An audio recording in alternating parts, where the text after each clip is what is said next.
Which team has surprised you so far? I mean, from my perspective, surprise would probably be Chelsea. I thought they'd be a lot better. They've shocked me how poor they've been.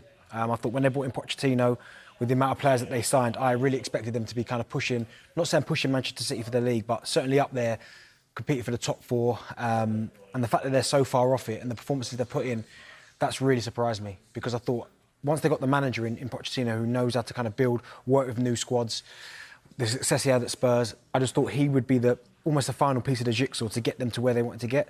But the fact that they've been so far off, it just tells me there's more problems at that football club than we first thought. So they'd probably surprise me the most in terms of, I thought they'd be better than they are. I mean, Lee, we wondered, what Pochettino would do at Chelsea. Would he turn them back into a top four team overnight almost? Looking like that might be a bit of a stretch now. What would be a good season for Pochettino? Well, progression from last season. I think last season was woeful, wasn't it, from a Chelsea perspective, when you think that the amount of money that they spent, the players that they brought through the door, and they just couldn't hit it off. I feel that, he's got to be given that time. Listen, there's a philosophy that they're going down, the route they're going down with a lot of young players that they brought into the football club.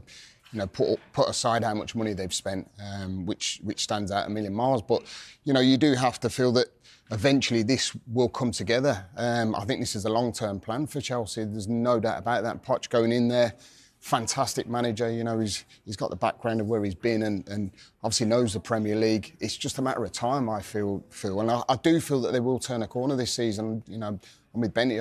I thought they would this season have a massive turnaround in comparison, but they haven't quite hit it off yet. And listen, the longer it goes on, the more pressure that comes at the football club, doesn't it? And listen, I think it's going to be a long-term plan for Poch, but I do feel that they will, and they are going in the right direction with the personnel that they brought into the club.